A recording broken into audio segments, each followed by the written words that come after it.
At this time, I would like to reconvene the regular board meeting. Clerk of the board, will you please call roll? Segura. Here. Tarantino. Pike. Here. Hall. Present. Solis. Present. Janney. Here. Irizarry. Here.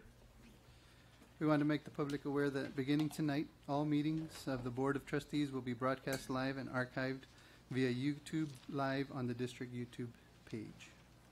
We will now have a moment of silence and our Pledge of Allegiance by our student board representative.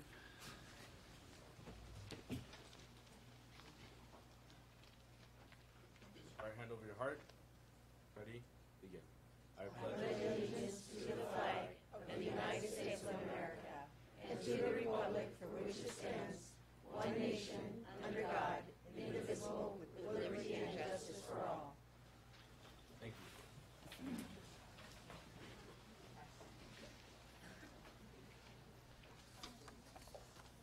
The board met in closed session preceding this meeting to discuss the following issues: public employee discipline, dismissal, release, reclassification, reassignment, resignation, transfer, Government Code Section 54957, conference with legal counsel, existing litigation, paragraph 1 of subdivision D of Government Code Section 54956.9, conference with legal counsel, anticipated litigation, paragraph 2 of subdivision D of Government Code Section 54956.9, conference with labor negotiator, Government Code Section 54957.6.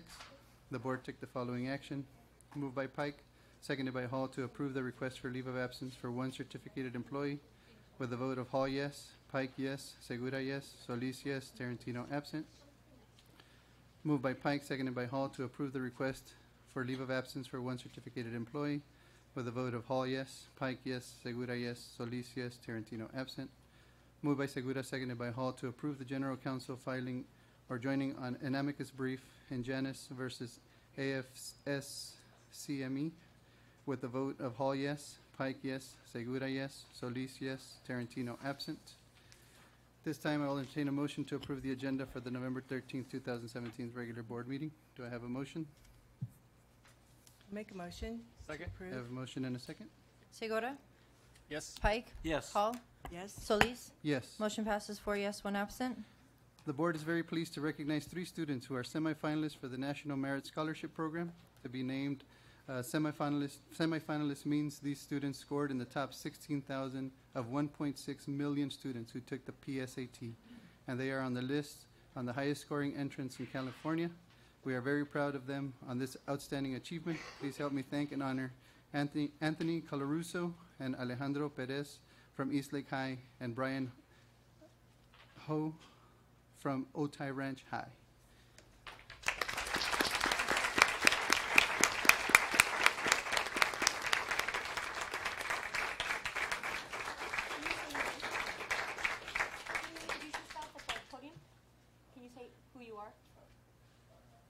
Hi, I'm Brian Ho from Otay Ranch High School.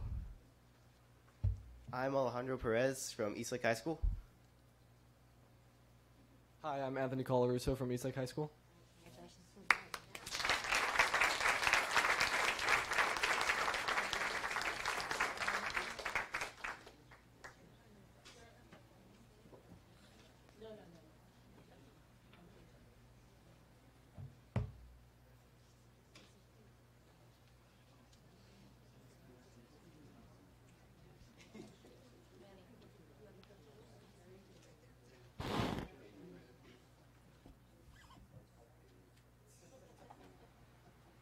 Would the principals please come forward for the picture?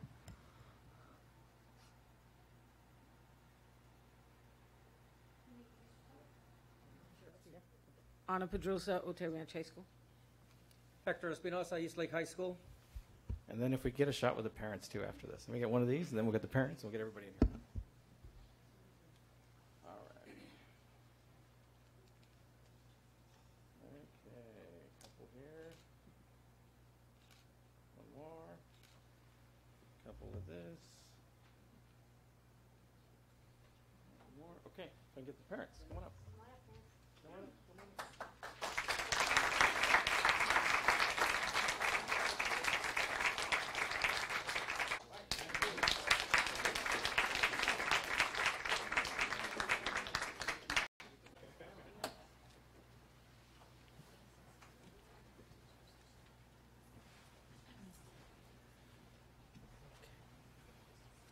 Congratulations, great job. The presentation from the Classroom of the Future Foundation is being moved to the December board meeting. We will now have an update from our superintendent. And, requested by our Board of Trustees. So here we Our students have just been swept up in the STEM movement, the science, technology, engineering, and math movement.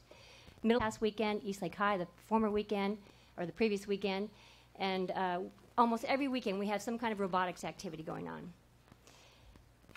So whether it's First Lego or VEX robotics competitions, every day students are thinking and they're creating, they're demonstrating their knowledge and their application of learning. And so if you've not been to one of these competitions, I hope you make a point of attending one. It's been rampant in our district. That was a lot of fun up at Salt Creek Golf Course. Fall, high school student athletes have been practicing and performing in football, field hockey, boys water polo, girls volleyball, girls tennis, girls and boys cross country, and girls golf. And here are this season's results. San Ysidro High School is South Bay League water polo champions. Chula Vista High, South Bay League girls volleyball champions. Olympian High, Mesa League girls volleyball champs. Eastlake High, Metro League field hockey champs. Hilltop High, South Bay League football champs. Otay Ranch, Mesa League football champs. Montgomery High, Pacific League football champs. Eastlake High, girls Mesa League girls tennis champs. And Chula Vista High, South Bay League girls tennis champs. Oh, and last but not least, Sioux High, South Bay League girls golf champs. And so congratulations to all those students and for their hard work. And then we have middle school sports league that has attracted hundreds of students across our district, along with middle schoolers from Chula Vista Elementary School District and South Bay Union School District. And you could catch them every weekend at Olympian High School. League winners are Eastlake Middle, Metro Baseball, got some candy. And so what he didn't know was that the owners had a camera at their porch. And so when they went home, they watched the video and they saw this and they sent it to Channel 10 News. It went viral. And so, I mean, he was getting phone calls from everywhere. And so it's just some more evidence about how not only smart and amazing and talented students we have, but how caring they are. And so we want to thank him for being a great role model and demonstrating that act of kindness. So that's why we have amazing, talented, and caring students. We also have amazing, talented, and caring staff, and here's a few examples. Every day and every weekend, there are thousands of students across the district participating in curricular and co-curricular and extracurricular activities and events. And this doesn't happen without dedicated staff who coach, who advise, who sponsor, who support our students. And they go above and beyond. And we just want everyone to know in this season of Thanksgiving that they are acknowledged, their effort is acknowledged, appreciated, and noticed. And so thank you, staff. Last weekend, there were also two large events that occurred on two of our campuses. The CABE Mini Parent Conference was held at Otay Ranch. And at Hilltop High School, they hosted the 2017 Fall San Diego Computer Using Educators Conference. Again, staff who help organize and execute these conferences are too many to name, but are known by those who attended. Did I say that we have amazing, talented, and caring staff? That's an example. And then one of our Sweetwater staff members, Valerie Ruiz, has been raising our awareness and participation rates with unified sports. And because of her passion, her persistence, and her powerful personality, our district recently received notification from the Special Olympics on becoming Southern California's very first United Champion School District. And if you've attended one of the school unified sports activities, then you know how special this is. And so, yeah, let's give ourselves a round of applause. This is a tribute to our students and staff who volunteer to make this opportunity happen for our students with special needs. And almost all of our high schools participate now, and some of our middle schools are starting to also participate. And so it's true evidence that we are an inclusive community.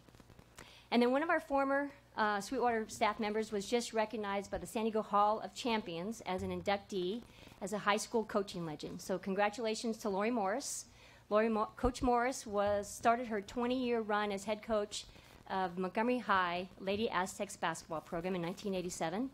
She coached her teams to 7 conference championships while also earning 2 CIF runner-ups in Division II.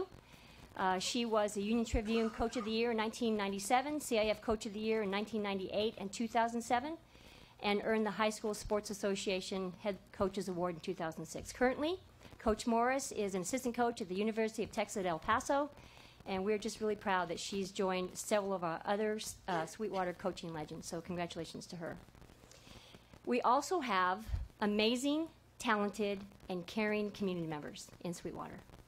And there are those of you in the audience, some of you who are not staff members, but you're community members in the audience, who get involved in making Sweetwater a better place by sharing your perspective and your ideas. And we want to thank you. Sometimes it's hard to hear some of your ideas and perspectives, but we want you to know that we're listening. And we want to recognize also our community members and partners who participated in our development of the mission and our belief statements, especially our partners from our elementary feeder districts, Chula Vista, South Bay, National School District, and Southwestern College. So these are just a few examples of the people and the reasons why I'm grateful, and that it gives me hope to work here in Sweetwater. And so I want to close in the season of thankfulness. I want to close with something that talks about how I think Sweetwater students, staff, and community make a difference.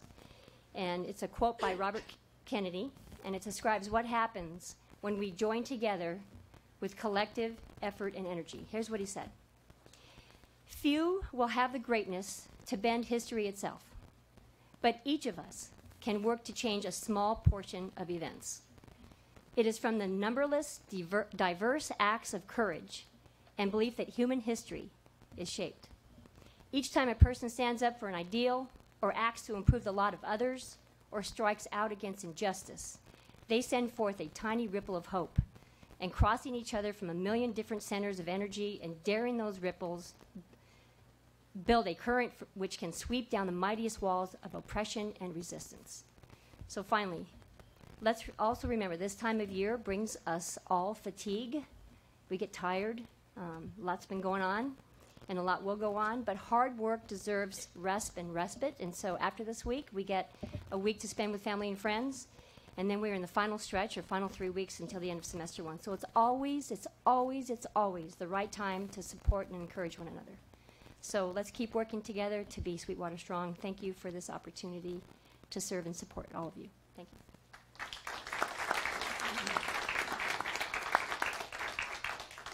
Thank you, Dr. Jenny. Now we will have a report from our student board representative, Isaiah Irizarry. All right. Good evening, everyone. Like Dr. Jenny said, I am very, very, very, very tired, so bear with me here. So over the 3-day weekend, I attended a conference called Youth in Government. It's this program funded by the YMCA where you go out and you have a mock governmental conference at the end of at the beginning of February. So I went to the first training conference for that. So it's essentially like a model state government. So you have a legislature, you have a court program, you have elected positions, like we elect the governor, a secretary of state, and a chief justice. And in that program, since I've done it ever since I started with the middle school branch in 6th grade, I've absolutely loved every second of it. And one of the reasons why I love it so much is because of the fact of the people in it are very inspirational in what they do. It's a program that really changes lives and makes people aware of the issues of the world, but also makes them realize that they can take real-world steps to change it. If anything, it's one of the things that inspired me to go for this position because I wanted to see more changes and more progress in my culture, in my community, in my schools, and I wanted to be a part of that. And I think the YNG program as a whole is just an example where this district has to go as far as, engaging students more in real-world issues and sending out people who want to become active agents of change. So that was the first thing one of the first things we actually talked about within our ASB meeting was how to get students more involved, engaged, and to make it seem like their voices being more recognized. And I did talk about surveys and how I wanted to implement them during the last board meeting. That's something that we expanded a bit more upon. So the ASB in some school sites does use surveys. However, the unfortunate problem with these is that they aren't getting as much exposure as they should. They're often doing it during Jupiter grades, but the only thing is a lot of people, or like myself actually, when students check Jupyter grades, they just go straight to the grades because they're freaking out over whatever they got on their last math test. So because of that, in the announcement section, it's often overlooked. And then another thing that they often do is that they will announce it like through the PA, but the only thing is it's hard, especially in classes where there's a lot of talking and where the teacher and the students don't pay attention. So there are a couple things that we were thinking of. One of the first things that we thought of was another idea I had, which is through the English teachers, because of the fact that English is one of the most universal classes. You know, if they take about maybe 5 minutes out of one class a month to just do a random, you know, multiple choice survey, then it will really help in getting like the students' voices out there. And also, one idea that we did come up with was having teachers offer credit in order to do the survey, or at the very least extra credit, because we'll see that it really spiked turnout. So what happened is that when they did these surveys in other schools, through their traditional methods, such as getting out through Jupyter grades, there was a lot of low turnout. So those were definitely ideas that we brainstormed to increase turnout. Another idea that we were floating around was the idea of college readiness and college prep. So one idea that they had was during the PSAT, or I believe one school did this, I forgot which one, but during the PSAT time, they actually had seniors go in and do college admissions prep. So they would, you know, do a workshop on college admissions, college applications, how the whole process works, how to write college essays, etc. So that's actually something that, like, I know a lot of seniors appreciate the day off, but they said that that's something that would be a lot more helpful for those who are applying to college, because a lot of them are often very confused and lost during the process. Another thing that we did, we were talking about, was to work on times to work on college applications during class. Like in high-tech high school, they do have courses, or I'm sorry, not courses. They do implement college readiness into their courses. They talk about the common application, you know, how to fill it out and everything. And one also idea that we floated around was actually a first semester course for college readiness. So with seniors being forced to take 6 periods now because of the whole California state mandate, now they can, we considered having the idea of having a first semester course, and they'll take health second semester, to have a first semester course where they talk about, you know, how to fill out college apps. They practice filling out their college essays, and we feel like this would boost the college admissions acceptance rate of these students who are often lost and confused in this process. Also, another thing, in a lot of North County schools, they do a lot of early ACT prep coming from their freshman year, and this will especially help because a lot of students don't know that the ACT is an option, and also the SAT prep rates, as in a couple meetings ago, were kind of, the SAT pass rates were kind of sort of, or SAT prep rates, my bad, were kind of sort of in the middle where they weren't getting anywhere. So this will definitely be something to help improvement. And then one final idea we floated around is, for those who don't wish to go into college, is a financial literacy course. So this will probably be taken first or second semester, and in a sense they'll learn, you know, how to balance budget, you know, needs and wants and spending, credit, interest, etc., and all sorts of stuff that they need to help prepare for the real world. But of course there's a lot of problems with this. These are just ideas that we're floating, like, but it's of course going to cost a lot of money, you know, to get the classrooms, get the teachers, you know, etc. So these are just ideas that we're floating right now, and this is what we discussed. And the final thing that we were discussing is, like, expanding our connections to Southwestern College and other community colleges. You know, so the major problem being transport to Southwestern College and back, in order to expand, you know, some of the more elective and career-focused courses like administration of justice, especially to schools who are far away from Southwestern. So that's pretty much it. That's what we went over. Thank you.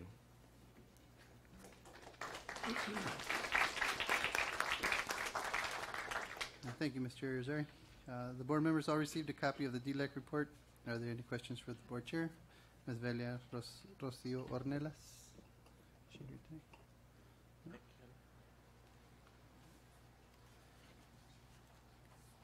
This is the point on the agenda where members of the public may address the board on any matter not on the agenda and have 3 minutes each to do so. The Board of Trustees cannot legally take action on matters not posted on the public agenda, but will refer the matter to the Superintendent's office for review and report. Thank you for your cooperation. Terry Martin.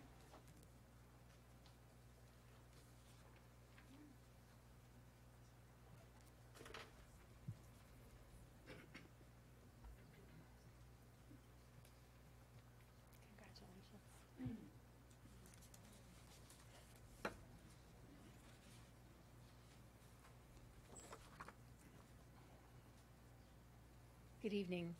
School board, community, and Dr. Janney. I'm here for a second time to request that Principal Griselda Delgado be removed from her position at Hilltop Middle School. Since the last time that I presented, I've had several interactions with Ms. Delgado, which further support my claim that she lacks the planning, organization, and communication skills necessary to be principal. I attended the October FAC meeting and the November SLT meeting last week, and I joined the equity team, whose goal is to implement an equity plan on our campus. At each of these meetings, I was frustrated by the lack of progress towards a common goal and an open, honest communication about the trust issues that we face as a staff. I also had a conversation with Ms. Delgado and asked if she felt that the equity team needed to be more open about her vote of no confidence and these board presentations. Her reply was no, it didn't have anything to do with our plan. After reflecting on that comment, I let her know that I think it has everything to do with the plan. Here's my analogy. As a teacher, I must first build rapport and trust with my students and let them develop positive relationships with their classmates. None of my well-planned instruction will be accepted by the students if they do not feel that I have their best interest in mind and care about them as learners and people. So I asked Ms. Delgado how she thought she could move forward in implementing a plan for effective first instruction and an equitable campus if the teachers don't trust the principal or their colleagues. Her reply focused on the weakness of the staff and their failure to come to consensus, but she never really did address my question about how she plans to rebuild trust. She seems determined to plow forward with the same ineffective strategies that she's used thus far in our professional development at Hilltop Middle School. As an SEA rep, I had a recent meeting with a teacher, and we were going over an incident in class that Ms. Delgado wasn't happy with, and she told the teacher to take a look at LCAP Goal 2 and start to rebuild a safe environment with a positive culture in the classroom. I asked her how she can give that advice to a teacher and not reflect on her own campus and the culture that she's created before expecting a staff member, expecting the entire staff to embrace an equity plan. She responded by saying that the staff was in different places and not everyone on her campus was unhappy. You may be wondering why we don't have the entire staff here with us. Several teachers that I asked to attend stated that they were afraid of repercussions, and they didn't want to have Principal Delgado know that they attended the board meeting. I guess now that we're live streaming, everybody's going to know everything anyways. I think as a campus, we have got a long way to go before we begin to meet LCAP Goal 2. I ask that you take action prior to second semester before master schedule planning begins. Principal Delgado has been challenged by the master schedule process since she began at Hilltop Middle. She has placed teachers in positions that they are not trained for, and then randomly changes teacher assignments. Another year of chaos and confusion will put Hilltop Middle further behind in supporting student success. Thank you. Thank you. Roxanne Michaud.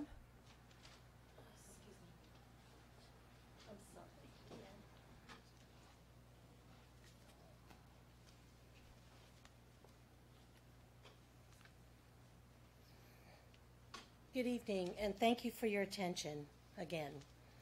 Last board meeting, there was talk about how Ms. Delgado is currently working with a mentor principal. I would like to remind the board that during Ms. Delgado's first year at Hilltop Middle School, she also had a principal come in once a week to mentor her. Despite that, we still ended up with a vote of no confidence. It begs the question, when Ms. Delgado received her first vote of no confidence from Palomar High School, was she also mentored there before transferring to Hilltop Middle School? I understand wanting to give a people a chance, and none of us have malicious intent to cause someone to lose their job.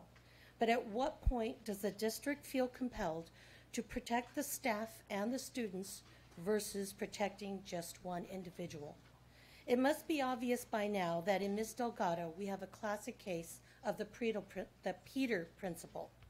The Peter principle, when someone rises to the point of incompetence. Since the last board meeting, I was asked if I would be willing to sign a petition about the FLAGS program. Irregardless of what politics are happening with the FLAGS program, the fact that the teachers are petitioning against other teachers is yet another alarming example of how divisive our team and community at Hilltop Middle School has become under the leadership of Ms. Delgado. In over 25 years as a nurse, I have worked federal government, Indian Health Service, as a uniformed officer in private for-profit sectors, for the Chinese government, and even under an international grant for the World Bank. I can easily say that working with Ms. Delgado is the worst experience of my entire career, a career that I love. Look up my resume in EdJoin. You will see that I am a seasoned nurse with a depth of experience in highly stressful situations.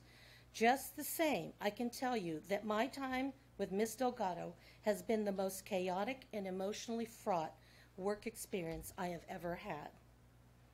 But remember, our biggest concerns are the students. We are all here for the students. As I have mentioned to Mr. Tarantino, who's not here tonight, before, Ms. Delgado would not hesitate dismissing concerns about a student with statements such as, "She's an 8th grader, she'll be gone in 4 months." Or with her tacit approval during SST reviews, allow the administrative team and counselors to routinely state, "We're not his homeschool, bounce him." Last board meeting, I gave you specific examples of concern. Tonight, let me just say that working with Ms. Delgado is a daily conflict of legal concerns, ethical concerns, and lack of common courtesy. Thank you again. Thank you. Rachel Rohrer.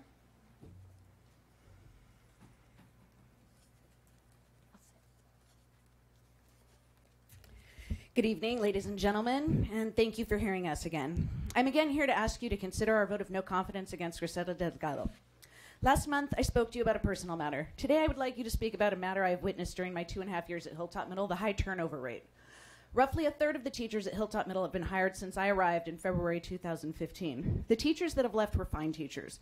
We have lost many teachers of the year, teachers beloved by staff, students, and the community, teachers who had been at Hilltop Middle for more than a decade and who had planned to spend their career at Hilltop Middle until Ms. Delgado arrived. Having spoken to several of the teachers that have chosen to leave Hilltop Middle, there's a common theme in the discussions we have. They keep saying variants of, "I got away. I got out of there. When are you going to break away? Come back from the dark side." One of these teachers, who I spoke to this evening, asked me to read this message to you on her behalf. It was really hard for me to leave. I fully intended to retire at Hilltop Middle. Like so many teachers before me, I planned to spend my entire career there. But the chaos under Griselda made it hard to be an effective teacher. I was happy there. I enjoyed my students and my families. But I couldn't go on working in that chaotic environment. So I ask you tonight to please consider whether or not we deserve to lose more excellent teachers. And if you have no decision on that matter on our behalf, please think about the students who deserve so much more than the turnover they've seen. Thank you. Debbie Diaz.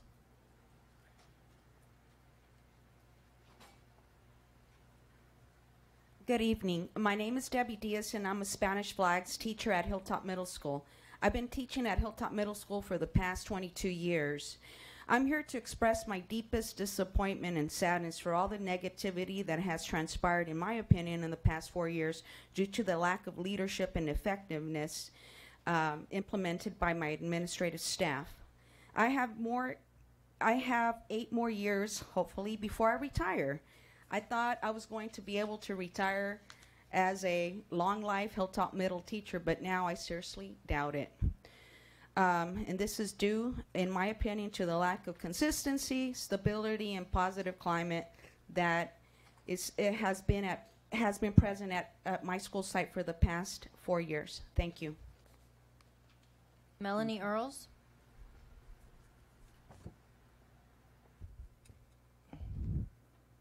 Good evening, board and community members. I am here again in support of Ms. Delgado being removed as principal from our campus. Her response to our public communication at the October 23rd meeting was that we all lied. Every one of us spoke the truth. So she lied, not us. Nothing was done after the meeting, so she then began acting egotistical about the situation, acting as though it were a joke. I started thinking, wow, our school is a ticking time bomb right now, and the board doesn't seem to think that's important. She also started to interact with me in a very condescending way the day after the meeting, seeing me and saying, "Good morning, Miss Earls. How are you today?" Putting special emphasis on my name, for you see, she only uses the first name of people she likes. For all others, it is Mr. or Miss. She thanked one of our male science teachers on an all-staff email, calling him Miss Cider. She is not even aware of the gender of her teacher, even though this is her 4th year at our school. On November the 2nd, I had a sub, and my entire Period 1 class of 37 decided to have a food and candy fight, and my sub was hit. Upon my return the next day, I asked for an immediate investigation because apparently students at our school don't know the inappropriateness of throwing something at an adult on campus. I asked for only those students responsible to be suspended.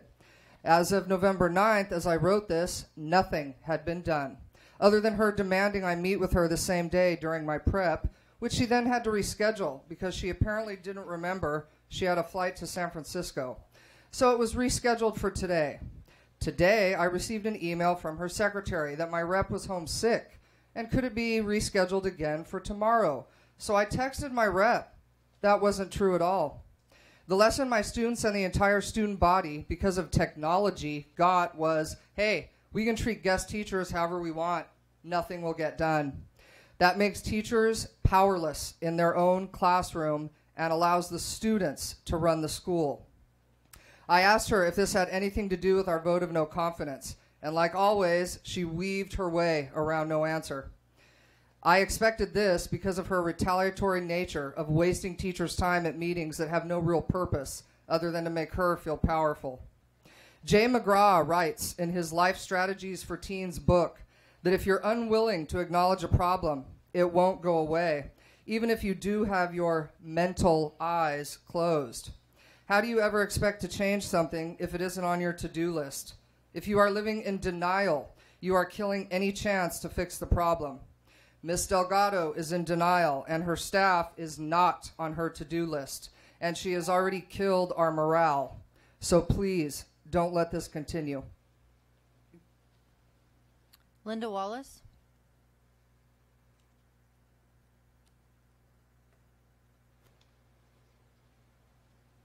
I've been a teacher at Hilltop Middle for 23 going on 24 years. First of all, the solution of the Equity Committee benefits our staff and students. It is aligned to help us with the mistrust, misperceptions, and misgivings of some of our splintered staff members. A third-party member, Dr. Fulcher, has been invited and was there at the first meeting. He's calm, honest, observations, and non-judgmental demeanor has really been a help. He has addressed and has seen some of the misperceptions perceived. He adds a sense of fairness and helps further the work of detailing and outlining goals towards realizations of objectives. We have not yet gone there. We have yet to come up with the common goals and objectives to be met and the manner they will be met to the Equity Committee. This addresses a clear purpose. Not one person nor a fraction of members is served, but all. The appearance of favoritism, nepotism among specific people, lack of communication for purpose of goals, implementation of goals in a manner not agreed upon, or an appearance of disinterest in effective school practices, or an appearance of disinterest in furthering effective school practices has yet to be addressed, but this will be addressed and shared by all. To this purpose, all members appreciate the manner in which Dr. Fuller is heading the Equity Committee, but as of yet, we've only had one meeting. So I'm going to get away from this and just be straightforward and honest. I have been honest with Ms. Delgado since the beginning, and I've listened to her, and I understand and she understands that she has a lot that she needs to work with. She does place a lot in her staff. It seems like her number one problem is she shares a lot of things that should be personal because there are a lot of changes that are made before effective planning can be met. And I believe wholeheartedly, Dr. Fulcher, that sometimes when you are an administration member, you have to keep these dreams and hopes to yourself until you know they can bring fruition. this kind of practice brings a lot of frustration and stress to the staff because they hear one thing and then something else unfolds. Speaking with Ms. Delgado also, she has agreed that she would meet informally away from these types of meetings with the splintered staff members to discuss in detail what it is that needs to be changed on her part and the standards we expect from her. I think this would be a gracious act if you could be there, Dr. Fulcher, as soon as possible. Thank you. Thank you. Jean Chavira.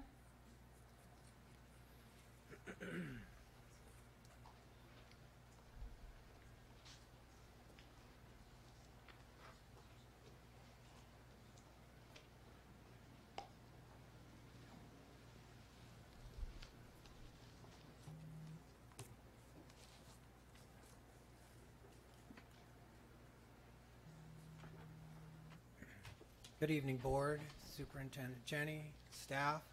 I'm Gene Chavira, President of the Sweetwater Education Association, and I'm here tonight to inform you of some of the difficulties that the MAC charter school teachers are having in organizing a union at their charter school. The MAC Charter Schools Union, the teachers union, was recognized by the state of California 2 years ago, and they've been negotiating with the MAC Charter School all of this time. But the charter schools administration is exercising unfair labor practices and stalling in the negotiations. Let me give you an example. On November the 30th, 2016, MAC Charter School passed a predictably unacceptable proposal increasing the work year from 185 days to up to 210 days and increasing the workload from 8 hours to 9 hours, and also requiring teachers to work 24 Saturday assignments per year and 19 additional days during summer school if assigned. On November the 30th, 2016, MAC Charter School passed a predictably unacceptable proposal vesting in its director the sole authority to determine future school year calendars without negotiating with the union. On December the 7th, 2016, teachers passed a counter proposal to the MAC Charter Schools November 30th, 2016 proposal regarding the work year and work hours, and the MAC Charter School failed to respond. On November the 30th, 2016 and April the 12th, 2017, the MAC Charter School passed a predictably unacceptable proposal stating employees would be disciplined for engaging in picketing, job actions, slowdowns, or other concerted actions. On November the 30th, 2016 and April the 19th, 2017, the MAC Charter School engaged in regressive bargaining with the teachers when the teachers proposed class limit size to 25, the charter school counter proposed 40. So they may tell you that they're negotiating and they're going to come to an agreement soon, but it's been over 2 years, and they keep stalling and stalling. In the meantime, some of those teachers that originally wanted to form a union there have gone or been fired. So this is one of the MAC Charter School is chartered by the Sweetwater Union High School District, and so the next time they come to you, you need to seriously think about giving them the charter the next time. Thank you. Thank you. Skylar Roche.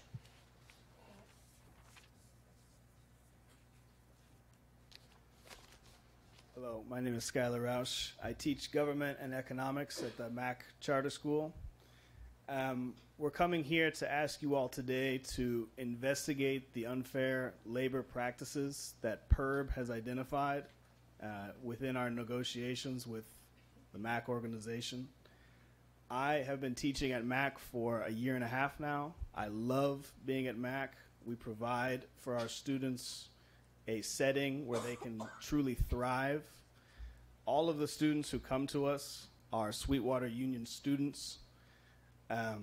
Many of them are far behind in their years of schooling. They're coming to us with credits that make it very difficult for them to ever graduate at a traditional school, certainly not on time. They're coming to us from foster families. They're coming to us from the criminal justice system. These are students who need the greatest support and assistance. And I believe that we are doing a good job of providing that at the MAC. I love being there.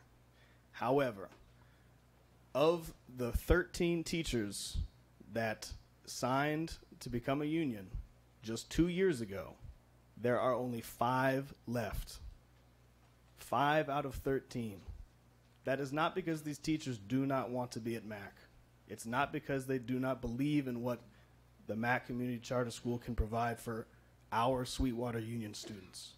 They are not at that school, at our school, because we are getting paid 10, 15, 20% less than the teachers elsewhere in the district. We do not have the same protections that other teachers within the district have.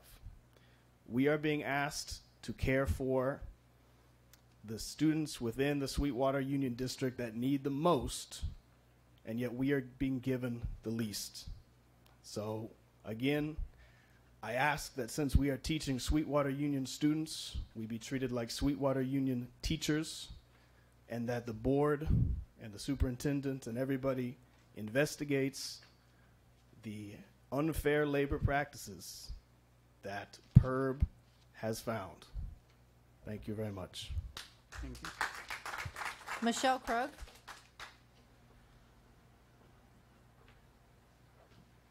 Arnulfo Manriquez.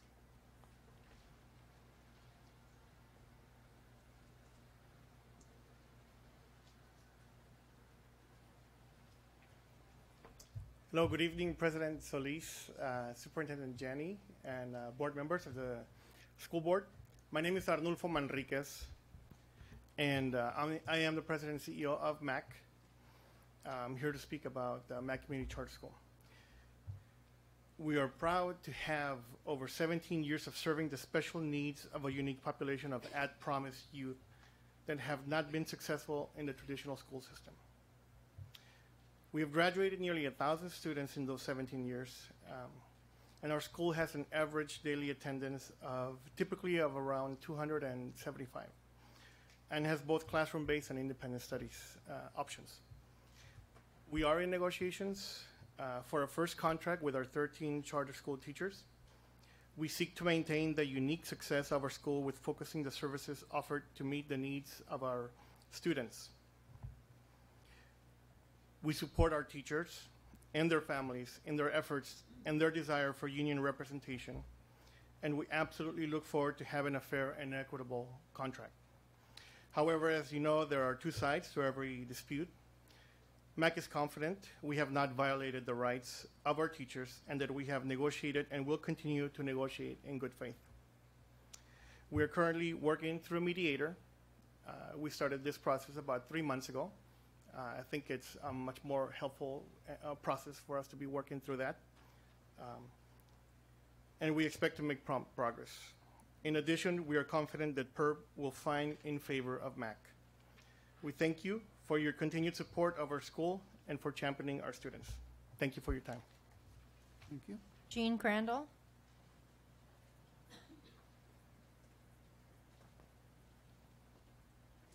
Good evening, everyone, and thank you for the privilege of spending a moment of time with you. I am a teacher at MAC. I have been there approximately just over a year, and my experiences there have been great. I do enjoy the staff, and we are collaborative. We do work together. The students do have many, many needs, and when you have a large class of maybe 33 kids, right now I teach English there, and when you have a large class, it's really difficult to give them the best of you. As a teacher, I feel that my job is to provide the best. And I think that working collaboratively and trying to get a fair salary, equitable to the Sweetwater Union salaries, is only fair. I don't think we're asking for too much. I will tell you that the students that we work with have many, many needs. Many of them are from juvenile detention. Some of them, their parents are on drugs. Many of the students are homeless. And building trust and being able to support them fully is something that all the teachers there try to do. However, it's tough when resources are very tight. So we're just asking for support, and we do appreciate you supporting us. Thank you. Thank you. Thank you. Nick Marinovich.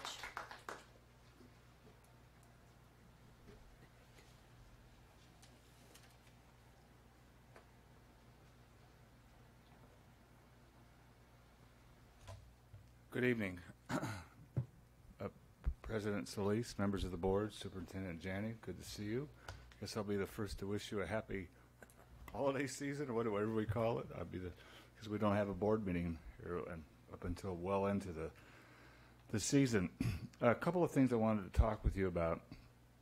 The first one being Superintendent Janney's comments on being thankful, and I know it's been as chair, sometimes a rocky road from here, there, and everywhere, but I'm very thankful to be able to have the opportunity to serve the public in the community and in the district who's part of that process.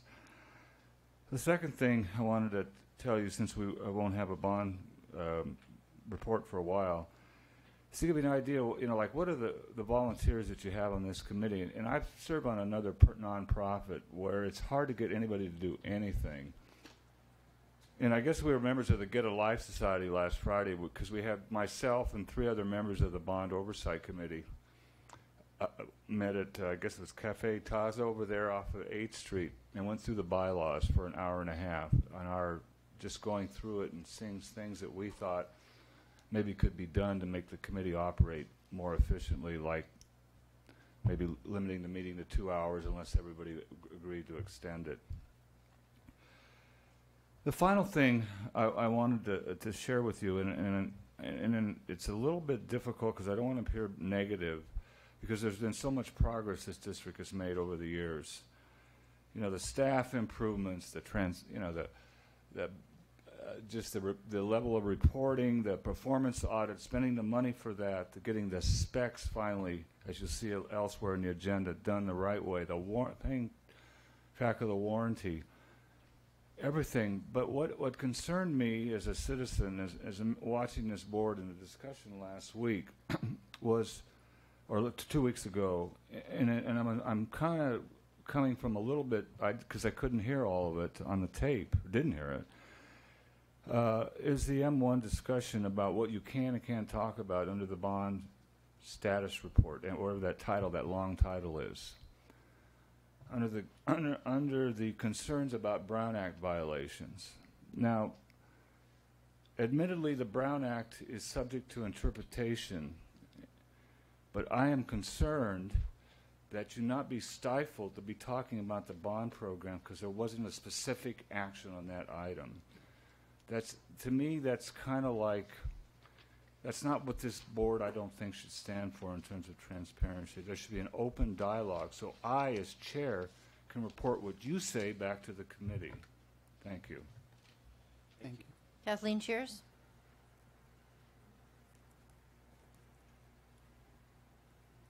Good evening. I've spoken about my granddaughter several times. She's a SPED student. You know what that means. I'm not saying what it means out of consideration for her, but I deal with a lot of teachers. Even though I'm her grandmother, and her mother is a SPED teacher in the district and very capable, for some reason she likes to take me along to her IEP meetings.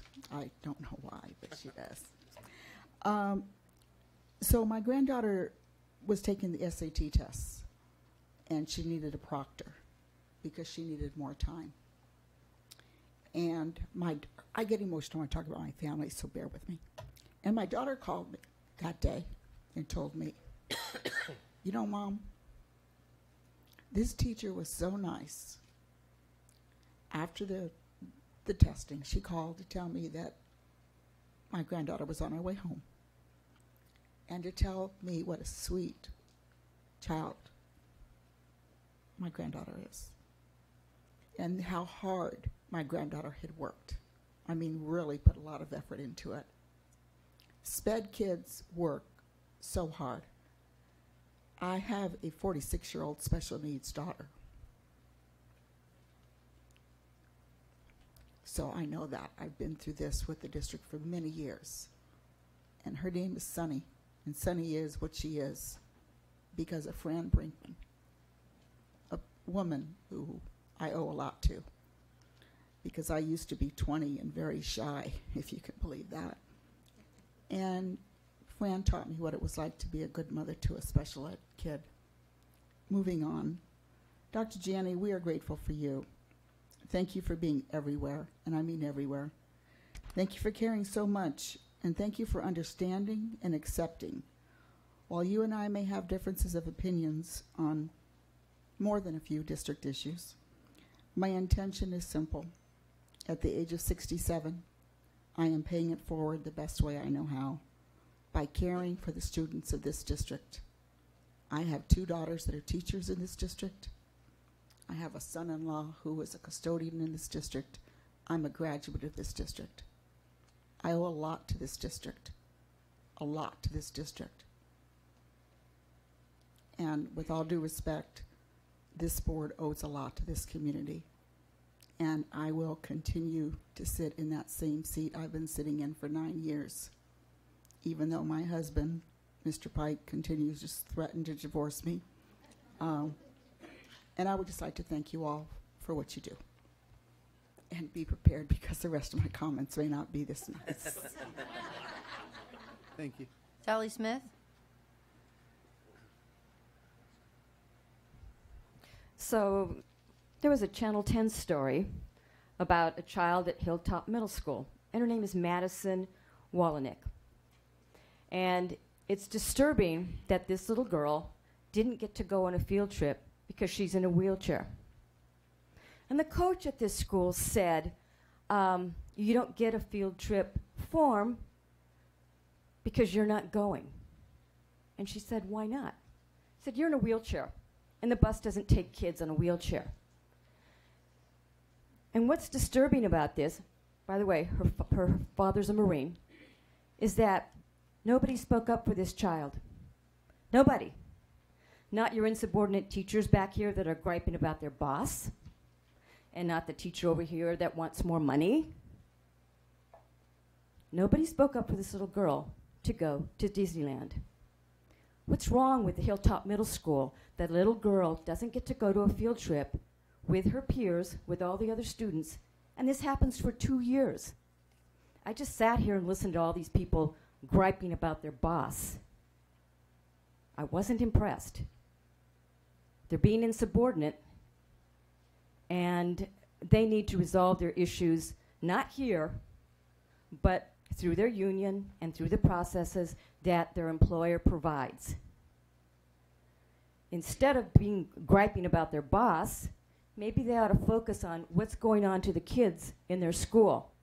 That's great that you have a lot of students that are achieving and doing well, but what about the little girl that's sitting there watching the bus drive away to Disneyland, and she stays behind, and not one adult spoke up? It took a television reporter to bring this to the public's attention. This happened in April of 2017, and I haven't forgotten it. And then I come and I watch this meeting, and I watch all these teachers griping about their boss. I'm not impressed. They ought to deal with it in their school and through their union and through the right channels. And they ought to be focusing on taking care of the kids. Judy Neufeld Fernandez. Dear trustees, you are in a precarious position. You're tasked with protecting the district's assets while ensuring that staff are acting in loci parenti when children are in the district's custody. You have to fight your elected human instinct to protect this institution at the expense of children, especially the most vulnerable kids, the nonverbal, the medically sensitive. You need to protect them from abuse and cover-ups perpetrated by your staff. The Government Office of Accountability gives this statistic that 10% of students that matriculate K through 12 are molested at school. Only 11% of educators, when they are surveyed, say that they would report abuse that occurs at school. You have in your midst an employee that was voted to be put onto administrative leave for raising and elevating very serious allegations of staff abuse.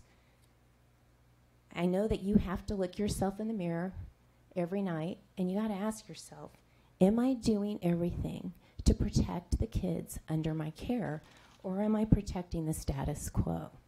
Miranda Escoto elevated these serious allegations of abuse, and she has been vilified and put on leave for it. I'm asking you to take this case very, very seriously and elevate children's needs and the need for proper investigations. Penal code does not allow school police to investigate. Only city police or a sheriff's department has jurisdiction over school-based abuse. And I trust that you will look into this with great honesty and integrity. Thank you. Thank you. Miranda Escoto.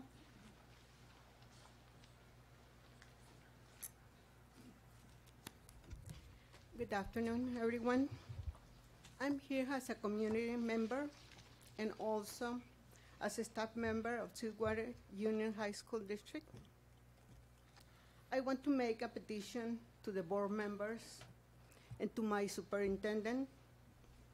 Can you please review the district philosophy, goals, objectives, and comprehensive plan?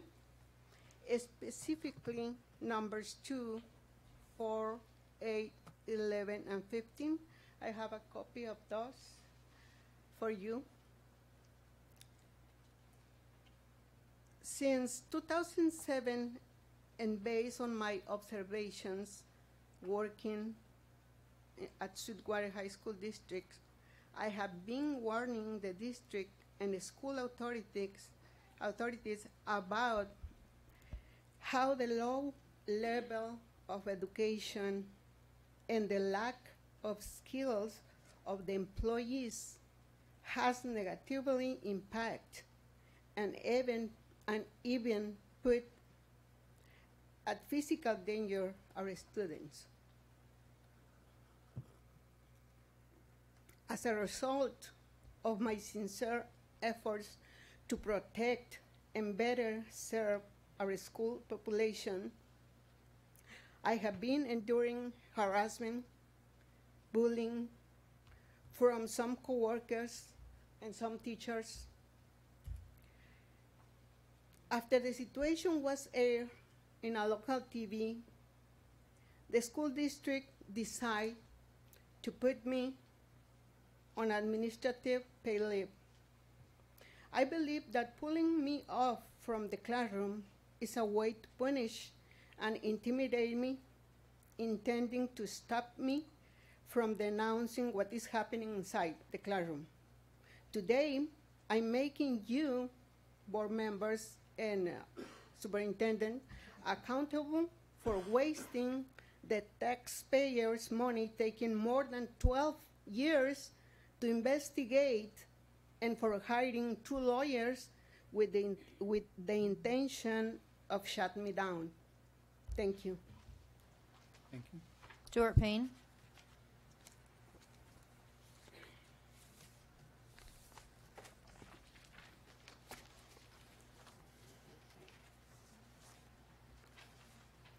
Good evening, board members, superintendent. How y'all doing this evening? I am here really just to deliver a letter from Coach Atkins of Olympian High School. There is an item on the agenda regarding the track and field facilities there at Olympian. And Coach Atkins is actually out of town. And so when he learned that this item was on the agenda, he was unable to be here. So I told him I would deliver that letter for you. So I have some personal comments on that item that I will save for that item. But the letter is from Coach Atkins. Please take the time to read it. And he is hopeful that he can work with Mr. Aguirre as well as the board and the school site leadership to contribute to the rehabilitation of that facility to make it more functional. Thank you very much. Thank you. Karen Hoffman.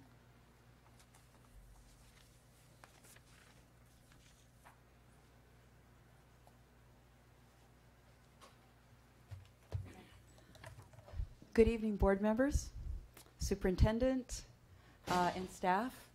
I want to thank you very much for giving me the opportunity to address you this evening.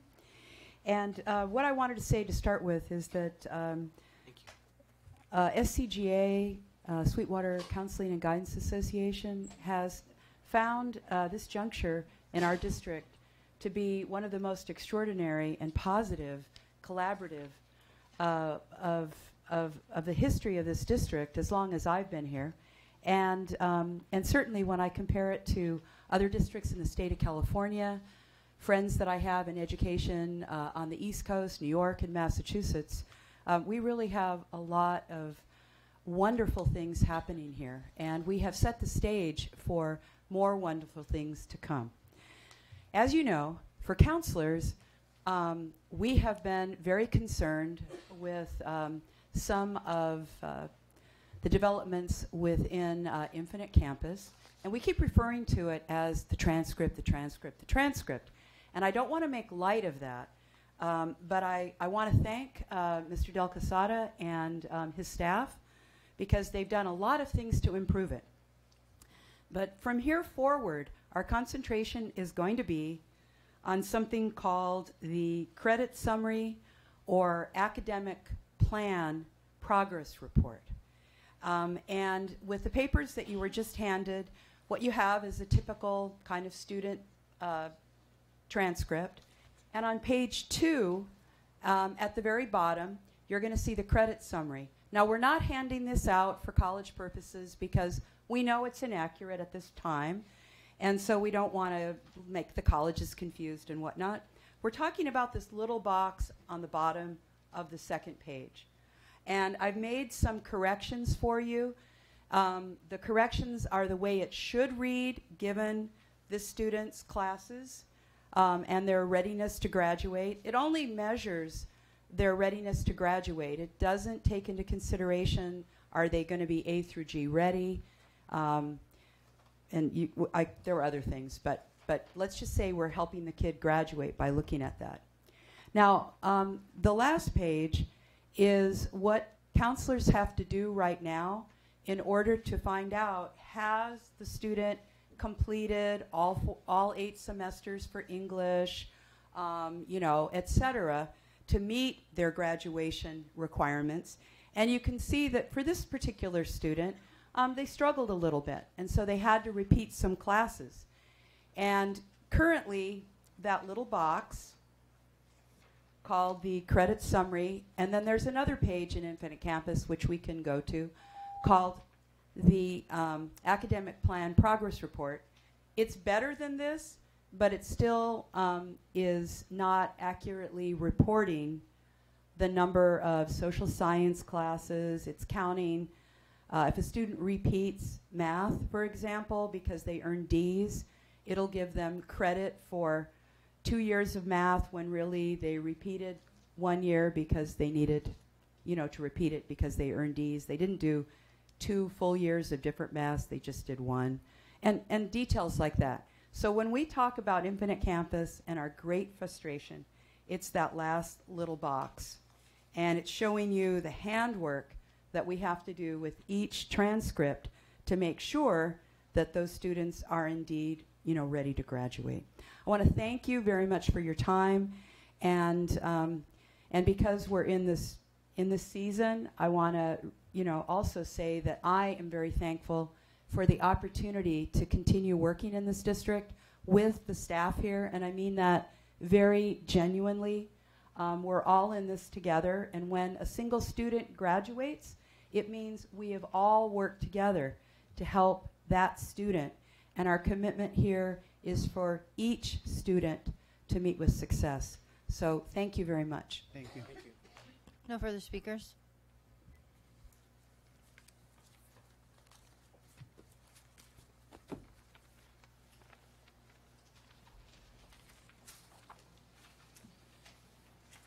Now we'll move to the formation and approval of consent agenda. The following items have been pulled. Item F2 by the public. Item F3 by Mr. Segura. Item F10 by staff. Item F11 by staff. Item G8 by staff. Item K1 by the public. Item K4 by the public. Item M1 by Mr. Segura and the public. Item M2 by the public. Item M3 by Mr. Pike and the public. Item M4 by the public. Item M5 by the public. Item M6 by the public. Item N4 by the public. Item Q1 by staff and the public. And item Q2 by the public.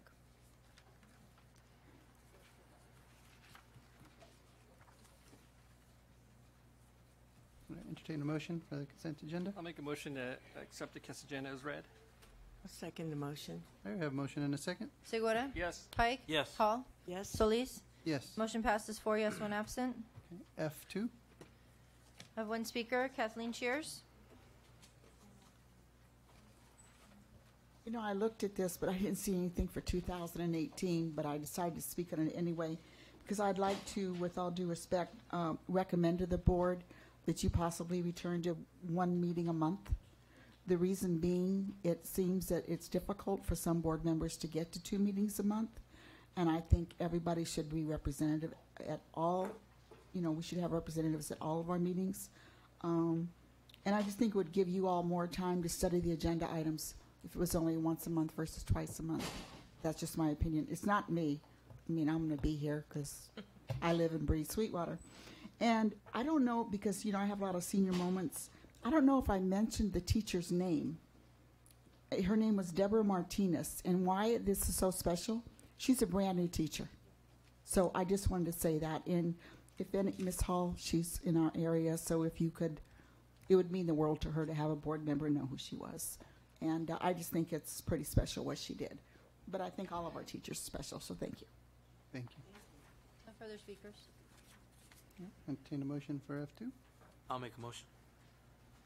Have a motion I'll second. and a second. Segura? Yes. Pike? Yes. Hall? Yes. Solis? Yes. Motion passes 4 yes, 1 absent. F3. Pulled by Mr. Segura. Mr. Segura. Yes. Let's see where I wrote my notes here. Yes. So under this, I would request the superintendent to investigate the allegations of violations of the ERA, and to make sure that the process is following the law that's in place at the MAC charter. Thank you. Yes, Mrs. Hall. Do you need more than one? Do you need more agreement on that from board members to All right, well, that's Ms. take Carbuccian. that under consideration? I think I'm on. I believe that it always is helpful if there's 3, but I believe that Dr. Carberry and I have already taken the information in. We recognize that we have an ability to do requests for information and have already reached out to MAC to start that process. But if it is something you're looking for to do something more formal than just asking for information, but something such as an investigation, then I would very much like to get that direction officially. Okay. Okay, what is the preference of the board? So I am asking for an investigation. Right. And I'll second that. I would like to have a lot more. I would agree with them on that. I think you have direction. We have our marching orders. And- We have our marching orders, and under Brown Act, as you all know, that is the one thing you're allowed to do without having it listed on the board is tell us of an agenda item. So we will take that direction. Thank you. Thank you. Okay. Okay. Any other questions or comments on F? All right. F10.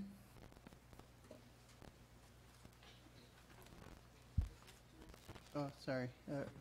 It's direction to the superintendent. Yes. Okay, Ms. Hall? there is direction. I would request consideration for a future board workshop on subcommittees of the board and the framework around the operation of the subcommittees and the responsibility to the board and the process of items that are brought forth from the subcommittee for action to a board agenda, so that we can all be on the same page on how that process works, and also to better understand our own processes as a board under the modified Brown Act rules, so the particulars around how we work as a board at like a future board workshop.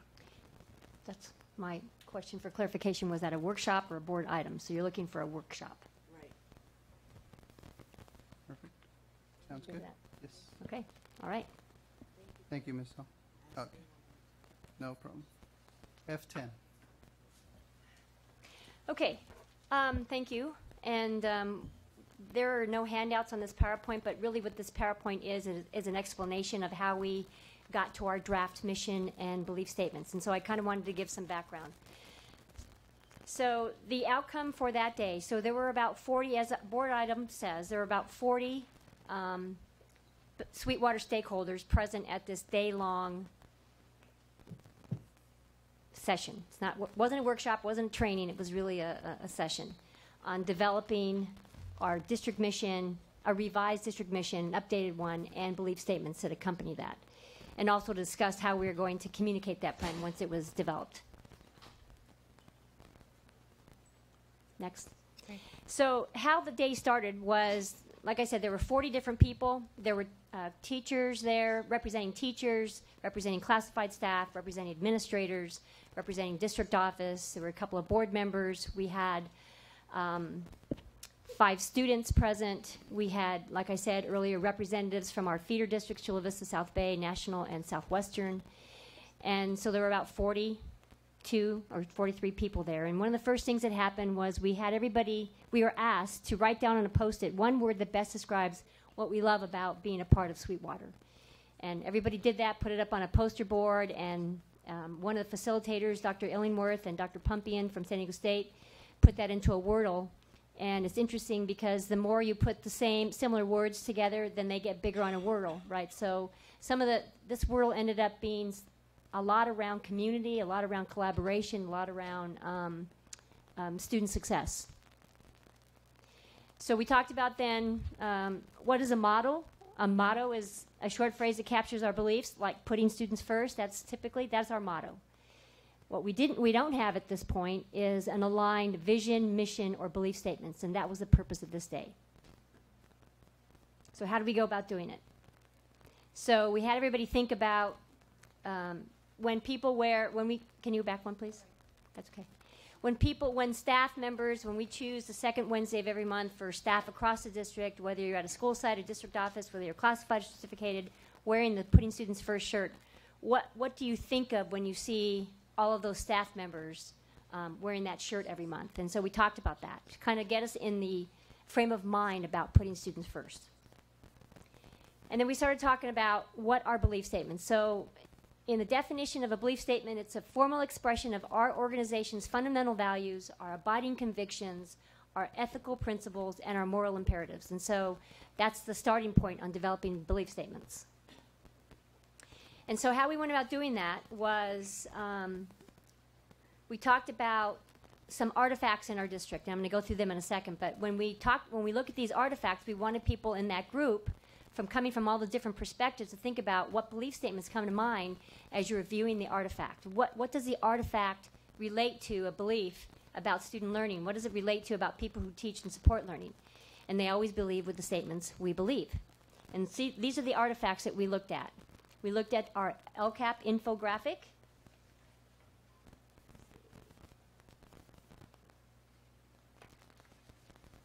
Many of you are familiar with this. It's a 4-pager, talks about our LCAP goals and some of our work around the LCAP. Next, we talked about the collaboration goal we have as a district, and that's that during our SLT work this year, that each teacher will engage in their role as an active and positive member of a dynamic PLC in service of designing and implementing effective first instruction. We also looked at our collaboration model, where we talked about how we have been working with our labor groups collaboratively between district office, board members, and the labor groups representatives. And then the next level of collaboration happens at the school site levels, where there are SLTs, school leadership teams, faculty advisory committees, classified advisory committees, and then even within each school there are PLCs. And so this is our draft of what a collaboration model looks like in Sweetwater. We also looked at our board's core values. Early on in the process of them being board members in August of 2015, they went through an activity where they came up with their core values as a board. And then we took all of those artifacts together, and each person then wrote down two statements that said, we believe something about Sweetwater based upon all of these artifacts.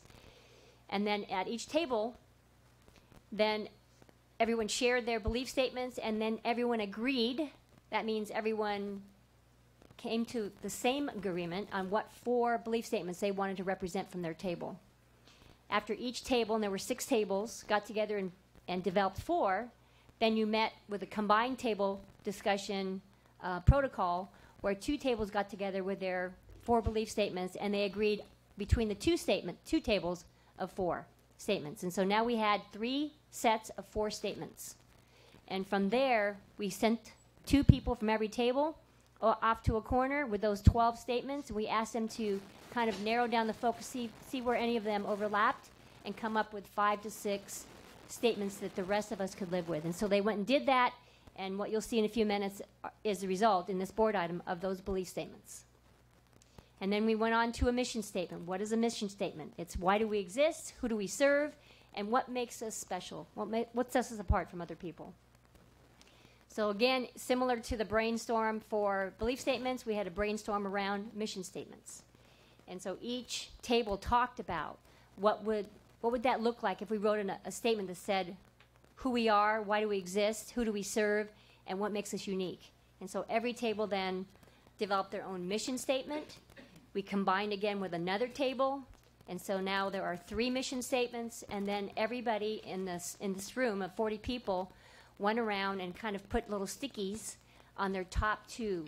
And so in the end what happened was another small group got together and combined the 3 mission statements into a final draft mission statement. And we're going to show that to you in a moment. I don't even know if we can. It's in the board item. We're going to show that in a second. But once we have brought this draft to the board of a mission statement and belief statements, then we also want to take it back out to the community at large. And the community at large means this.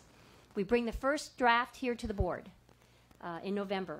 We take it back to our district advisory committee for parents and our district English learner advisory committee. We have all ASB. We're going to ask Isaiah to take it back to the ASB students and get their input and feedback. We've shared it with all of our SLT members. There's about 450 teachers, counselors, administrators, classified staff that have attended those SLT meetings. So they've had an opportunity to give us feedback. The principals will share it with their own staffs, with their own classified advisory committees or their English learner advisory committee at the site and their school site councils. And then we're also going to share it with the district classified advisory committee that I facilitate here at the district level. And during this whole month, we'll be getting that feedback. So far, we've received about 54 comments. And so can you click on that? When you click on this website, it takes you to a survey on our district website. And it basically asks you, if you hit next, please, Dan. It asks you, it shows you the belief statements, and it asks you 2 questions. What do you appreciate about the belief statements, and what's missing from the belief statements? And then if you go to the next again, what do you appreciate about the mission statement, and what's missing from the mission statement? And then next, who do you represent? What groups do you represent? Students, parent, certificated, classified, management, community member, or other? And then is there anything in our beliefs or mission statements that you cannot support? And then you submit that item. And so far we've got a little over 50 comments. We're hoping to get a lot more comments before now and the end of the month, and before we bring it back to the board, and we'll look at those comments, and if there's any recurring themes in ways that we can improve the belief statements or mission statement, then we'll do that and bring it back to the board for approval in December. So that's pretty much for the board members who weren't there what happened that day and for the audience benefit. I'm just wondering if there's anybody here that participated in that process that would like to say a few words about their experience during the day. So I know there's some people in the room. Okay. Yeah, Colleen Cook Salas filled out. Okay, great. Thank you. Good evening, Board. Superintendent Jenny. I did have the honor of participating in the process. My name, by the way, is Colleen Cook Salas. I'm the SEA Vice President and a 29-year teacher here in the district. And it was everything that Dr. Janney has described and more. I found myself sitting next to students, very eloquent and with lots of things to say, by the way, and people from outside of our district, inside our district, and all the ideas did come together. And I think I want to emphasize that people felt very strongly about what they were doing and took this very seriously. And words meant everything. I mean, the weight of each word was measured. Should it be can? Should it be will? I mean, that made a big difference to people, and there was much discussion about that at all the different levels. So I was appreciative to be a part of the process. I appreciated the process itself. There was, nobody. It wasn't like, okay, district administration was up there on the posters, really, directing where things were going. No, not at all. The students were up there. I was up there. There were. So I really believe that this distilled. It is a living document still, but it really did a fine job of distilling the essence of what people in the room brought together. And I appreciated the opportunity to participate in it. Thank you. Thank you. Thank you. Is there anyone else that was there that wanted to comment? Mr. Irizarry? One thing that I really appreciate about the workshop was the engagement and representation of truly a cross-section of everyone within the Sweetwater community. So one thing that really actually spoke volumes to me about the importance of inclusivity and the importance of including all voices within these sort of events was, I forgot his name. I believe he was one of the heads in the maintenance department. Was it? It started with a J, I think. John. Wait, was it John? Jeff. Oh, Jeff. It was Jeff. Okay, so. John too. Okay, yeah. So what happens is that, so basically when we were constructing one of our mission statements, right? When you have a bunch of administrators and counselors and, AP students, you're going to start to coming up with, a bit fancy words within your statements, right? So I believe one of the words we used was we started saying something about active agents of their own destiny, something like that. I don't necessarily entirely recall what we stated, but then what I really liked was that Jeff came in and sort of kept us in check by saying, whoa, step back a minute. Now, how is the average person supposed to really understand this? And it really actually kind of put things in perspective, because it realized that our focus was on serving the parents and students. And, especially there's going to be a lot of immigrant parents in our district that we serve.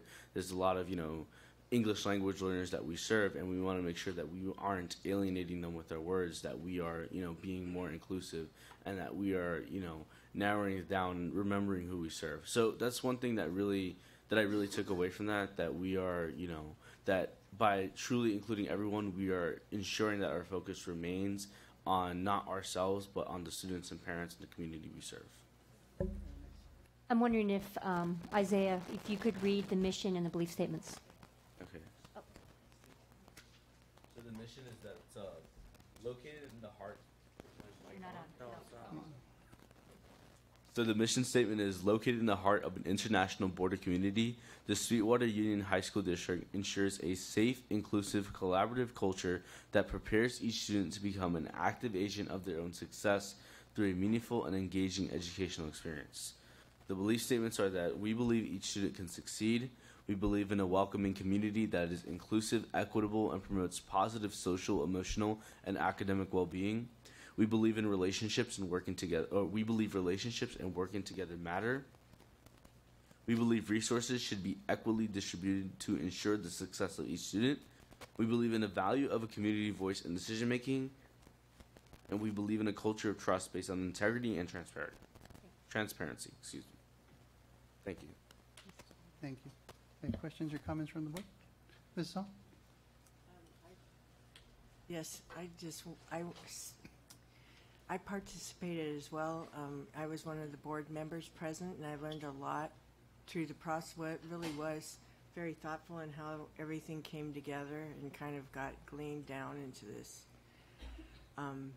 statement and the belief statements. I think the belief statements are really powerful. They kind of point back to what we've been doing the past 3 years, and it really is something that fills my heart. I just want to say that as a person.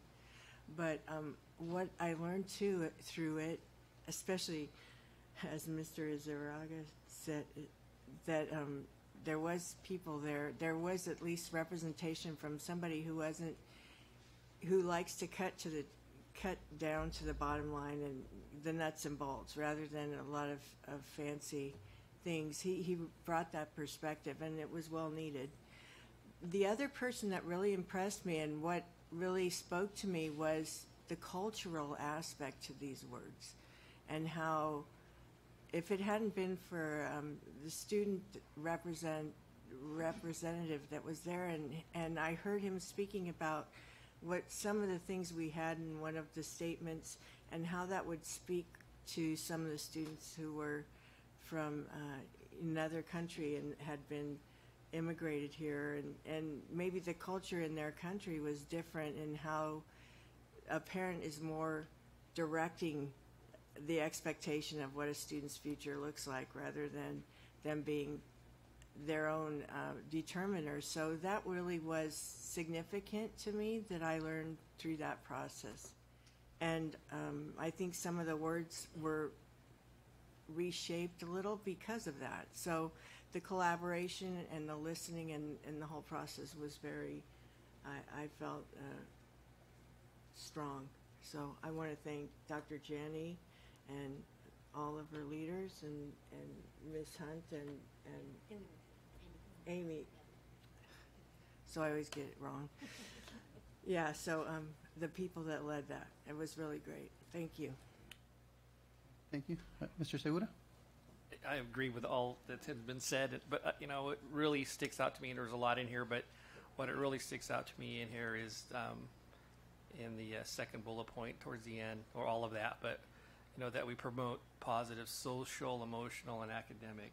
The social and emotional is like a huge part that to me gets overlooked a lot in our students and where they're at after high school, and I think that's huge. And I was there just briefly in the morning before I got kicked out, because we can't have that many board members there, but it would have been a lot of fun to participate in that, and I'm sure I would have enjoyed it. And thank you for all the work and all the stakeholders that were involved in it. Thank you. Any other questions or comments? And I too wanted to thank Dr. Janney and the staff for putting this together. I was slated to be there, but due to work, I couldn't stay. So I wanted to thank Mr. Tarantino for being able to take my place, and Ms. Saul for being there. I do want to take a little credit. I think my welcome words, I was there in the morning. My welcome words were very inspirational. So I really took it to heart. I felt bad that I couldn't be there, but Dr. Janney asked if I can do the welcome, and I spent a little time writing a little speech to prep them, and I think I did a pretty good job by looking at this result. But no, it was great. The people there, fantastic. So thank you for this, and I know we'll keep getting some input. Great job. F11.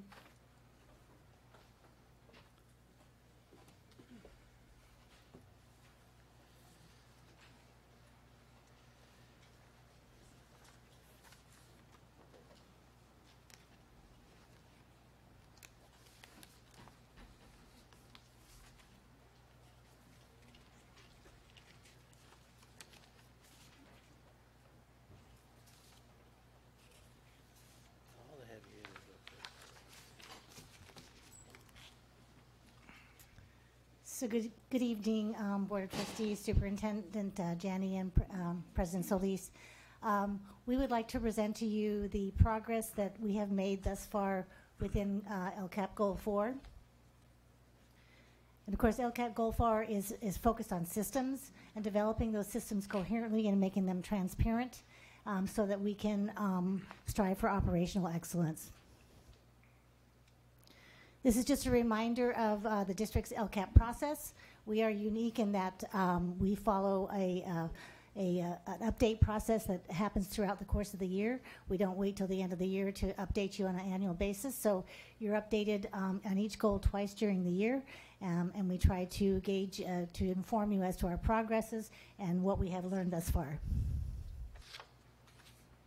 So I'm going to hand this over to Dr. Glover to give you some of the human resources updates.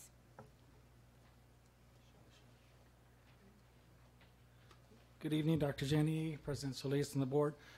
We are focusing on coherence and the fact that coherence comes from training. So we wanted to point out some of the important trainings that we've been doing this year. We have a Lawson, which is our human resources management system. We're training in that right now for a recent upgrade. In addition, we'd like to talk to you about the fact that we're transitioning to the EdJoin online platform for classified application systems.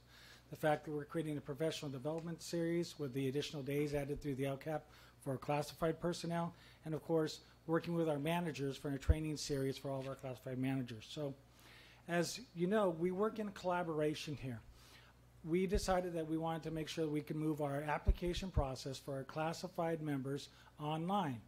So what we did is we worked with our unions collaboratively to come up with a process. It's known as EdJoin. It's one we use for our certificated program. But part of the challenge is, how do we train people in that? So we worked with the adult school to create a class called Marketing You, helping our classified employees understand updating your resume, what sort of information goes to a letter of recommendation, what sort of information goes into a letter of intent. And then also we capstone each one of these 4 sessions each year with a interview practicing skill.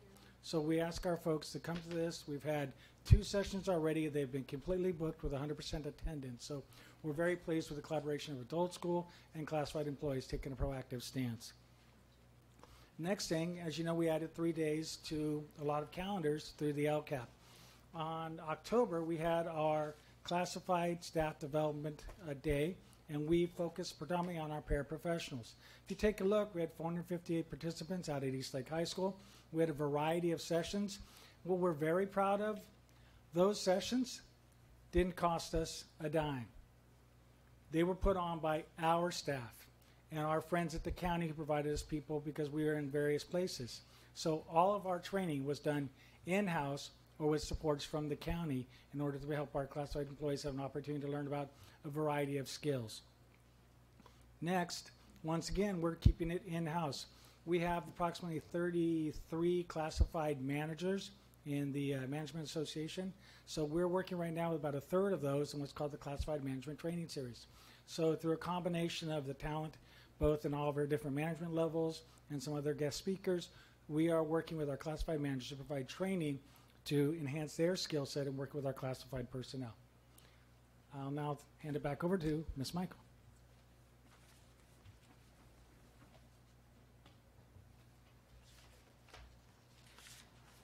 So the fiscal side of the house focuses really on 3 areas, I think, in the LCAP Goal 4. That is ensuring fiscal solvency, making sure that we're following best practices and reviewing those practices on a periodic basis, and making sure that our systems are communicated to our customers, which are basically our school sites and our departments. So these are some of the progress points that the financial side of the house has done since we last spoke with you. Our financial reports, both our unaudited actuals for 16-17 and our 17-18 adopted budget, both received positive certifications from the County Office of Education. We are currently finalizing a contract with the School Services of California to do a departmental review of not only the Fiscal Services Division, but also the Human Resources Division. We hope to have that contract to come before the board in December, at our December meeting. I know that we've spoken before that we have a very active and robust finance and audit subcommittee subcommittee at the district, and I believe that we've had some major accomplishments this year. And I would say that 3 of those accomplishments would include we put together a fraud policy for the district. We are instituting a fraud hotline. In fact, that vendor, again, will be coming before the board this evening for approval. And then we also are going to be commencing a special focus audit on purchasing procedures at the request primarily of the board and the audit subcommittee. The finance division has commenced a one-on-one training with the school sites. That's purchasing, accounting departmental personnel, and finance personnel have been going out to the school sites rather than having a mass training here as we had in the past. We're actually going out to the school sites and doing the training there and involving the personnel that really need to know. And as you all know, Ms. Travers did an improved capital improvement program status report that is presented to you and to the CBOC on a monthly basis. We believe that has created great transparency within the bond program and has been given invaluable information both to the board and to the CBOC. So those were some of the major financial highlights and progresses that we believe that we've made so far. So now we'll turn it over to Dr. Geary. Good evening, trustees, Dr. Janney, and members of the public. We've been a busy bunch over at facilities, so we'll just kind of go through this from a broad overview perspective. We've been focusing on what is known in the state of California as the facilities inspection tool, the FIT report. We've been collaborating with our partners in teaching and learning and the maintenance department in order to work on that particular report. I can report this evening that at Southwest Middle, which is the school in our district that received the visit, we had a score of 97.78%. So we've been working to address issues as they come up, and again, hopefully this reflects positively on the work we've done. Deferred maintenance, we are currently working to develop to update and revise a 5-year deferred maintenance plan. We have new leadership in the department, which will greatly help towards revising, updating our plan to reflect the needs from a deferred maintenance perspective. The maintenance management system that's an item we are in the process of preparing for implementation. We are currently planning for trainings to occur in December and the actual system to go into place in January. This actually goes way back. I don't know if you may recall a report that the San Diego County Office of Education conducted in our maintenance department. That's where this initially surfaced, along with some warranty concerns that had come up through CBOC. So through this system, our goal is to address those issues. The next item here is the HVAC project. We can report that phase 1 of that large project was completed at the end of July. We're currently about to end phase 2, and we're aiming for the winter break to finish that. And phase 3 begins once we finish phase 2. So phase 3 will get us to a point where we, at that point, will have pretty much air-conditioned all of our classroom spaces. As a district, I think we're all pretty proud of that particular project. Site master plan template, as was reviewed at the joint CBOC Board of Trustees meeting, is something that we're currently working to revise and update. The next bullet on here is we have worked with the Board of Trustees in collaboration with CBOC to review the work that we're doing in facilities. Again, we've been busy and we're entrusted with a significant amount of resources, so we want to make sure we're responsible stewards. And lastly, improved security measures at district office. I don't know how many of you have noticed, but over at the main entrance, the 2 main entrances to the district office, after a review was conducted by our safety and security manager, one of the things we found is that there was some areas that we really needed to focus on to support our staff from a safety and security perspective. Some additional highlights we wanted to touch on is this year, under the leadership of Dr. Janney and the rest of our team, we have started a district classified advisory committee. This brings together staff from the classified side of our district in order to have an opportunity to raise questions, concerns, issues of import. So that's something that's up and running this year. As well as you heard earlier, we're working to update our district beliefs, mission, and vision. I won't get into it. I think we got a pretty comprehensive report on that. The DACA letter in support of students sent to parents, I think that's a quintessential reflection of how we are focusing to support each and every single student in our district, truly putting students first. So when we, as a district, became aware this might be an issue, our staff immediately took steps, supported by the board, in order to ensure that each and every single student in our district felt that support. And lastly, the joint letter with employee associations. That's something that we've been working through. One of the support mechanisms that we're working through is the labor management initiative that the state, the California Department of Education, is promoting and supporting districts to support positive working environments with labor and management. And again, this letter is an artifact that reflects that work. So with that, I'll hand it over to David.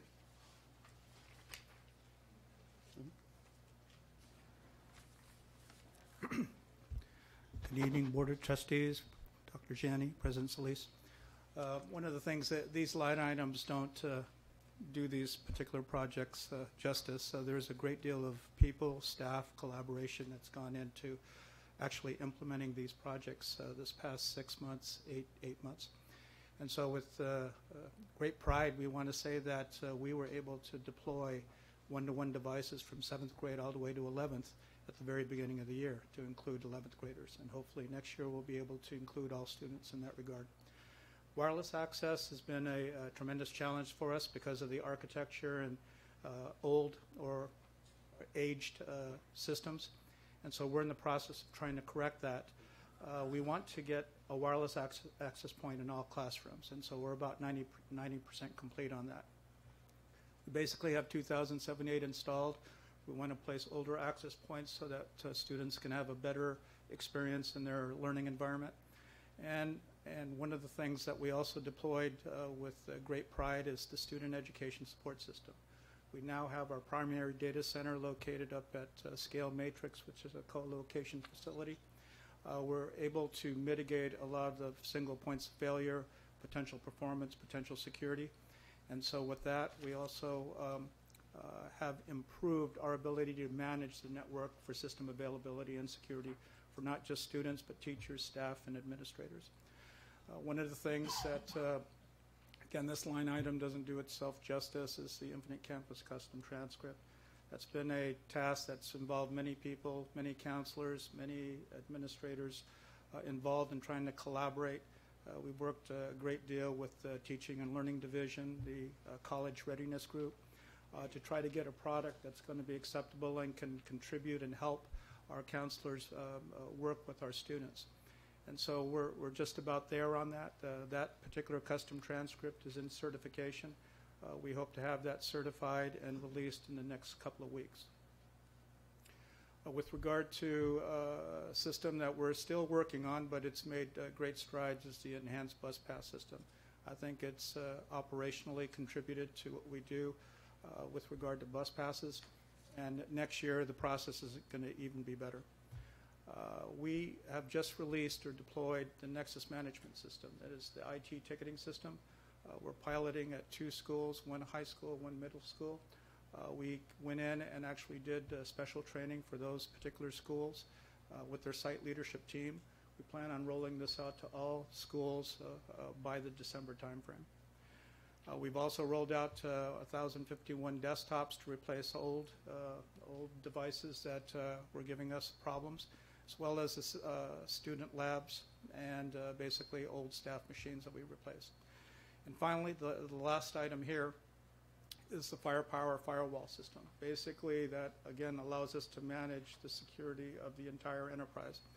And so I would say less than a year ago, we had over 6,000 critical viruses that were basically running rampant within our district. Basically, now it's manageable to about under 50.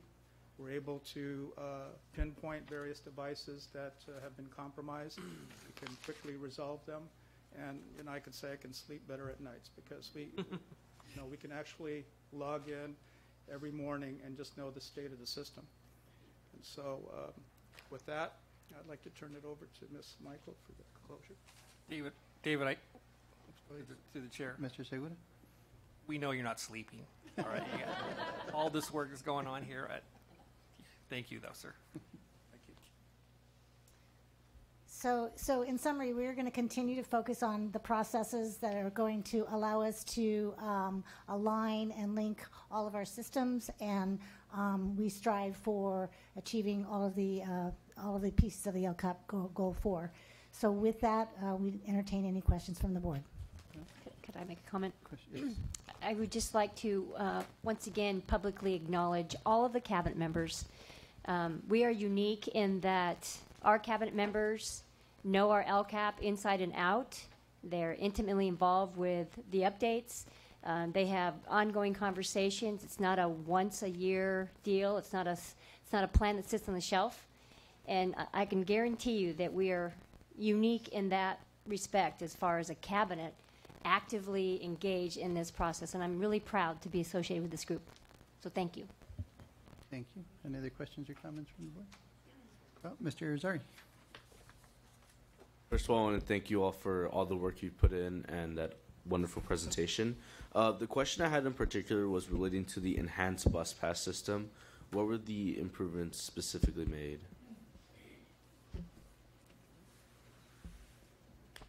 Basically, on the bus pass system, we were able to basically manage better the routing and the actual schedules. Situation where we had a number of parents actually waiting in line for to process their bus pass application. We were able to, ahead of time, solicit those parents to purchase bus pass items earlier. We also, under guidance of Dr. Aguirre, we were able to back up potential operating systems to actually set aside this room, secondary room, to get parents out of the hot sun and process them internally here with some systems that we actually incorporated. But that wasn't really ever used because the solicitation process actually worked well. Dr. Aguirre, would you like to?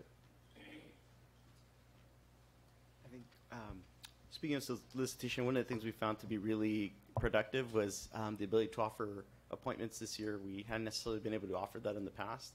So what we did is, I think the parent who was here the longest ended up being 15, 20 minutes on average, rather than hours upon hours, which had been the past practice. So I really appreciate the support from IT. This was a true partnership. It took us about a year to truly kind of develop and work out some of the kinks, and there were still a couple there. But for the most part, we're able to really provide a better customer experience for all of our families, which is ultimately what we want to do.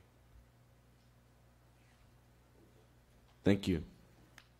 Any other questions? Mr. Segura? Yeah, I'd just like to make a few comments. That I really appreciate this really frequent update on the LCAP. It's very a really good thing that we're doing here, and it is unique, Dr. Janney, knowing other boards or other districts that don't do this. And when I show them what we do, what the team does, they're very impressed and like, wow, we should do that. But I appreciate that. I appreciate the us training our own. I think that's huge. We have a lot of talent here, and it's quite apparent, and I think that is great.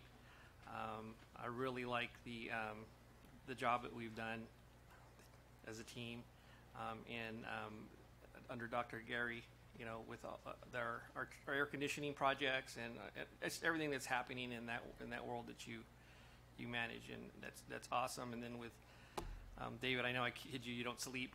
Yeah, I think you're one of those Matrix guy. You just plug in, you know, we used to have and charge up for 10 minutes during maybe lunch, and just keep going, because there's you when you came into this job, it was, you know, there was, I think we thought we were at a place that at least I did. I thought we were at a place where we really weren't in terms of everything that was there and ready for the rollout of all the laptops and all that sort of stuff. And you made that happen with the team, and I really respect that. And that's a lot of work, and protecting our information from, you know, all the bad guys on the outside.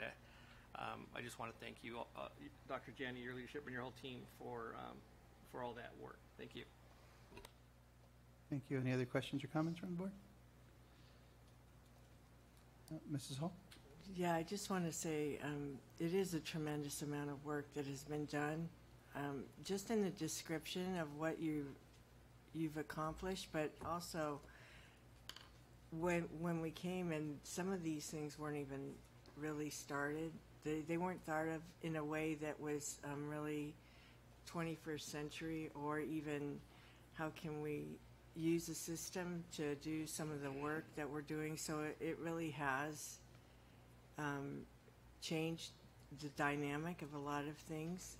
I know it's been a lot of work and a lot of tremendous effort on all your staff, And we want them to be thanked as well, because we know down in the nitty-gritty it's really tough sometimes. I know Ms. Michaels' area has been particularly challenged with loss of staff, and I know that in key moments is really tough, because everything boils down to numbers. If you want to get the hardware and the data matrix and the equipment, you have to have the money, and it's all keyed out to that area. So I know that there's been a lot of work, and I thank you for the recognition to the audit subcommittee, because I think that's been also an experience that we're all growing in, and it has really been a great learning and discussion that goes on there. So I appreciate you recognizing that. And I think that the IT system has been just what we were asking for when we first agreed or approved an item to bring a district architect into the district to really put systems together that could speak to each other and enhance what we do. And you've done that in a way that protects our information and our students, and it's still, we understand it's a long way to go, but you are listening to everybody when they put their demands on you, and whether it be for a customized transcript or registration systems or bus passes, or hopefully the nutrition system next with lunch receipts, and our student board members request to have a little bit less on the the filtering out, or the We listen and we yeah, incorporate. exactly. I mean, you give us a lot of information in Friday updates to all of you, and I really think that you've done a tremendous job, because we ask a lot and you have risen to the occasion. So thank you all. I also wanted to say thank you for all the work that you do, and how appreciative I am of Dr. Jenny for taking on this LCAP, because I'm sure many of the board members, my colleagues, will know how unhappy I was with our previous LCAP, and Dr. Jenny was she took it on, and actually before she became our superintendent, as we were interviewing, that was one of the things that I was really harping on, and I'm sure Dr. Fulcher and Dr. Jenny know how passionate I was about that, and all the work that you've put into this it's made a big difference. I know we've still got ways to go, but it's much better. So thank you for all the work that you do. Now we'll take a 10-minute recess.